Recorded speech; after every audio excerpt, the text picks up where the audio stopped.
Okay, I got to try to fix this here. Hold on. Unbelievable.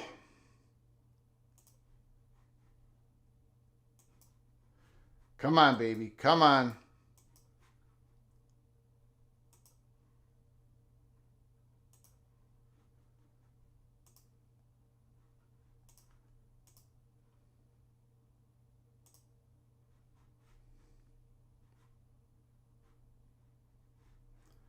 Hold on, everybody. Hold on. Hold on. Hold on.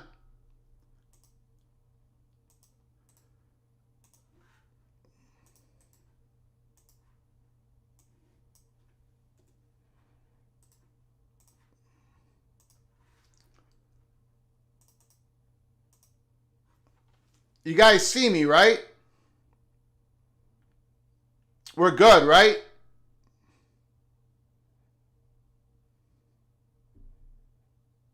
We're good? Okay. We're going to continue on. We're going to try to it's not StreamYard. I don't use StreamYard. It's my station. It's my station deck. It is failing on me. You can hear me, but you can't see me.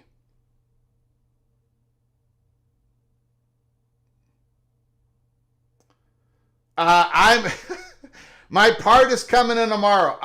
Okay, you can hear me. Okay, all right, all right. Thank you, MBM. I do appreciate the super chat. I do appreciate your support, your charity. Thank you so much. Okay, we better get to it here. Enough with Indiana. Is that was everybody's talking? Look, this is going to keep failing on me. This is the last show we're going to do with this station deck. So please show up tomorrow and Monday, whatever. Please, please, please. Okay. Thank you, MBM. Thank you. Appreciate it. Okay, it's a battle. Okay, let's just finish this up. You guys know I'm very high in Indiana. I've given you the reasons why. I haven't even really gotten into Kamara. They're loaded. They're loaded, and this is their schedule. Now, that Illinois game on September 20th, Illinois and Indiana, that could be the battle. That could be the battle to decide who is going to be on the bubble, who can make the college football playoffs. Can Indiana get there the second year in a row? If Indiana wins that game, then that Oregon-Penn State game, right? They play Oregon and Penn State. They're going to be favored with the rest of the games. Indiana's going to be favored against Iowa, even though it's at Iowa. Michigan State, UCLA, Maryland, Wisconsin. So it's that Illinois game. If Indiana can beat Illinois, 10-2 could get them in. 11-1 will get them back into the playoffs. I think Indiana has a very, very good shot. Very good shot of getting into the playoffs. I don't have them. I'm not going to have them. I'm not going to predict them to get in. But they're going to be a very, very good team. Okay. Now let's get into the Holy Smokes Theater before everything completely blows up. Who knows how much time we got left. Okay. We talked about it a little bit before the start of the program. I don't believe, this is what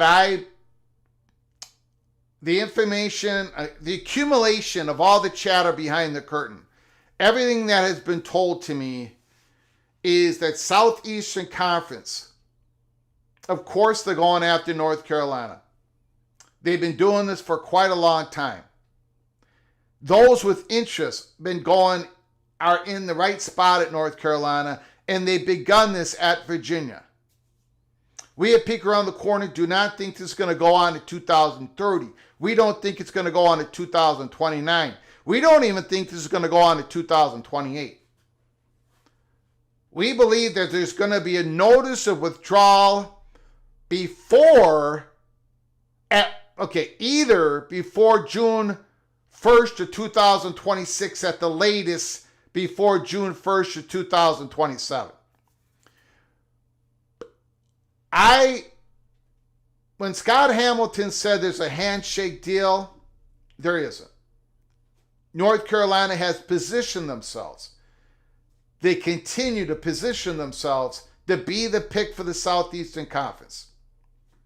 The question is, the number one question that everybody has to ask, when Scott Hamilton said this,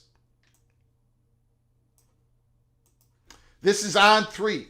Conference realignment rumors, speculation over handshake agreement for North Carolina, Virginia if they leave the ACC. Post and Courier, Scott Hamilton said Friday on the Paul Feinbaum show he heard UNC could have a gentleman's pact in place with the SEC.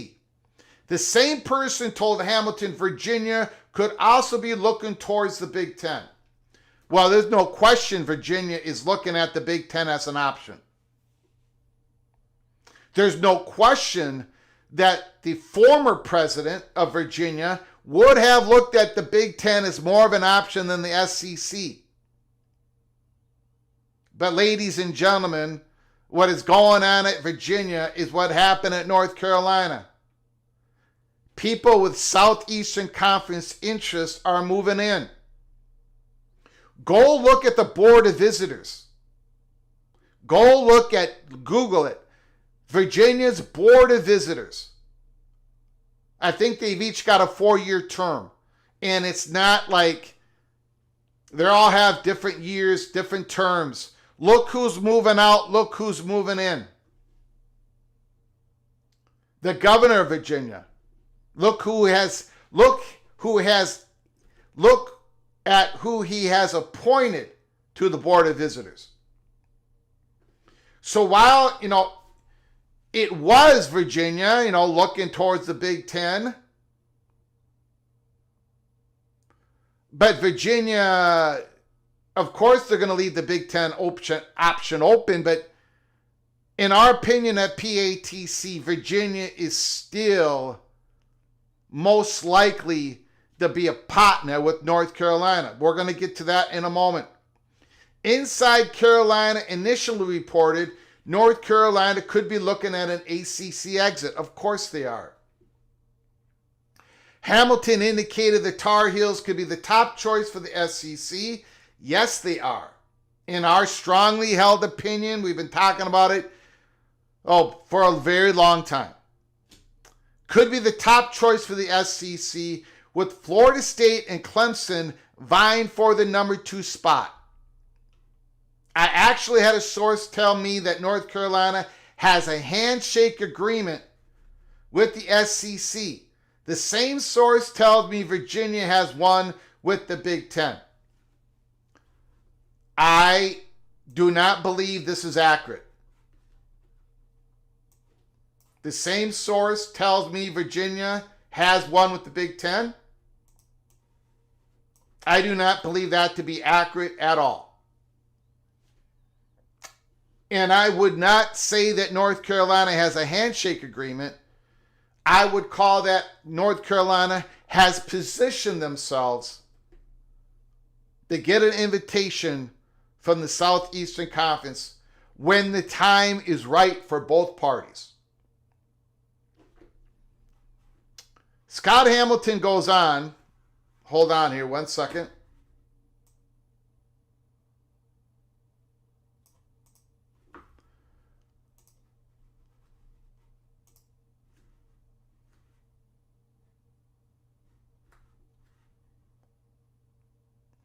Hold on. We're just going to battle through it. I saw that. We're going to battle through it. Again, we get a new dock station tomorrow. We're just going to battle through it, ladies and gentlemen. Well, don't want that.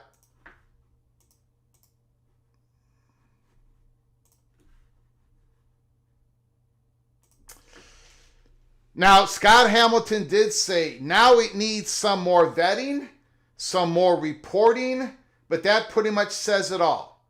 That the school would be the one to actually maybe have some kind of verbal agreement, understanding whatever to go elsewhere.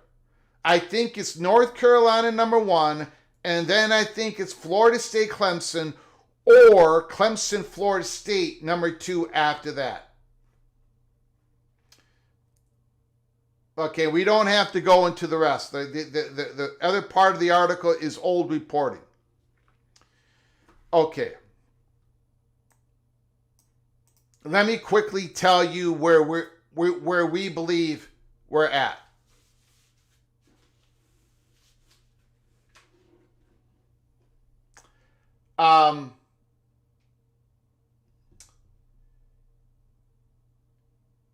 North Carolina, one of the things that they're most concerned with is not that the Southeastern Conference is not interested in them. They are interested. North Carolina has been doing a lot of stuff to get ready to go to the Southeastern Conference. Money is not going to be a problem. If you've got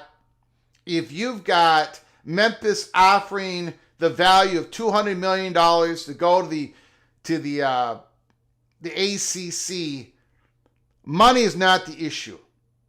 I mean, it's a lot of money. Don't get me wrong. But the earlier North Carolina can get out, the better it is financially for North Carolina to join the Southeastern Conference. But it's about the politics of North Carolina. And it's not even about the Board of Governors.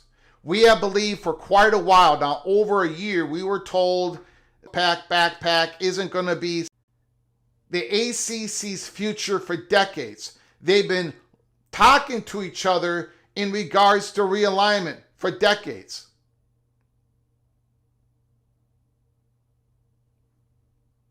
You can hear me though, right guys? You can hear me? Okay.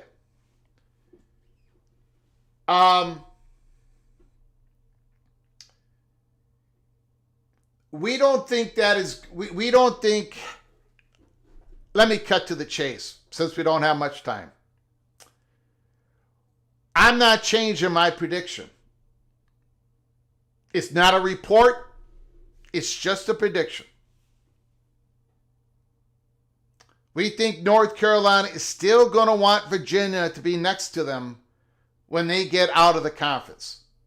There is still a lot of people wanting North Carolina not to separate themselves from the ACC. Virginia gives them the cover. Florida State and Clemson, we still believe that they are needed to be part of the blend. We're not going to change our prediction since the Scott Hamilton report came out and the report from inside of Carolina. Now, I will say this, because I asked the question all last night. It's one of the reasons why I'm doing the show today. If my questions were based upon if North Carolina is getting to this point where they know the Board of Governors are going to swing their way because less and less North Carolina state interests are in that Board of Governors, more and more North Carolina dominated, Chapel Hill dominated is in that Board of Governors. If North Carolina does not feel that they're going to have this disruption in the university, that the faculty isn't going to riot if they go from the ACC to the Southeastern Conference without Virginia, then maybe North Carolina doesn't need Virginia. And maybe, just maybe, the Southeastern Conference ain't going to need the 4-team blend. Maybe, just maybe, the Southeastern Conference can go with the 2-team blend of North Carolina and Clemson. We believe at peak around the corner. We believe at peak around the corner that North Carolina, that Clemson is the choice over Florida State for the SEC. That Florida State would be basically school number 4. And let me throw this wild card in, and then we will, I know a lot of people are having a hard time with this program. I apologize. Again, we're getting a new part tomorrow. There is a wild card in all of this. You've been reading reports the last few days about Duke.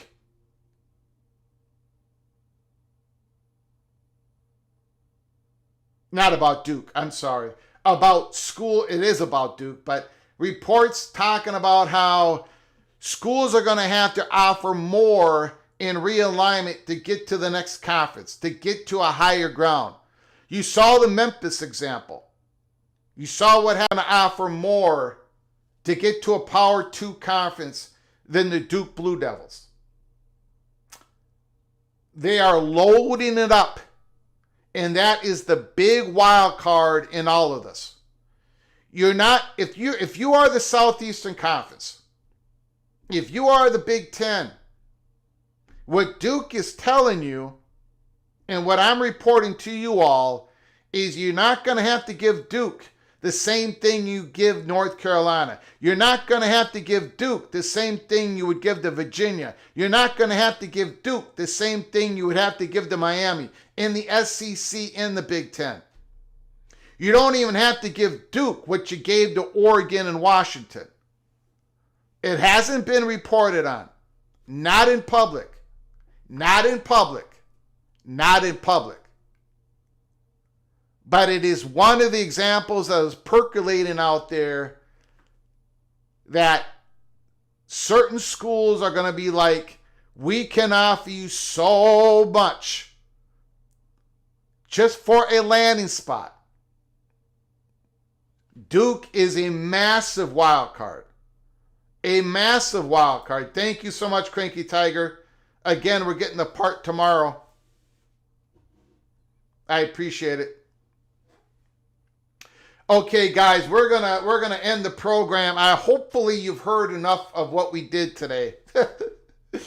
I hope we did enough. I hope you guys heard enough. I do apologize.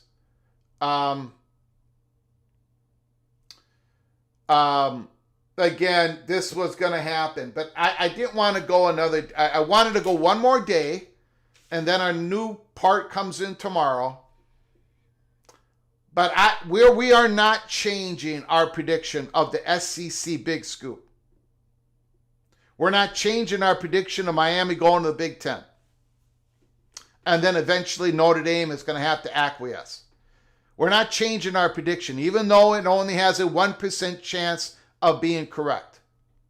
Even with this new reporting, it falls in line with everything we've been told, except for the Virginia piece. The Virginia piece, we do not agree with Hamilton. We think that's a little old. We shall see. I mean, if the Southeastern Conference doesn't take Virginia with North Carolina, if the Southeastern Conference just takes a North Carolina and Clemson, well, we'll talk about that on tomorrow's show. We'll talk about that crazy scenario, which I don't believe is the chalk at all. But if that is the scenario that plays out, we'll talk about what that means for Florida State and everybody else trying to get into P2. But I just want to thank everybody for joining us again. Thank you, 21 Bucket 21. Thank you, Cranky Tiger. Thanks for everybody. We're not even going to have the phone calls because it's not going to work. Tomorrow we're going to do it. We're going to get a new station, dock station. And it never runs smoothly anyways, but it's going to be a lot better than the last couple of days. I want to thank everybody. I appreciate it. Until next time, which is going to be tomorrow with a new dock station. And we're going to have a great program until tomorrow. From all of us at PATC, to all of you, please, y'all keep great care of each other. Thank you so very much.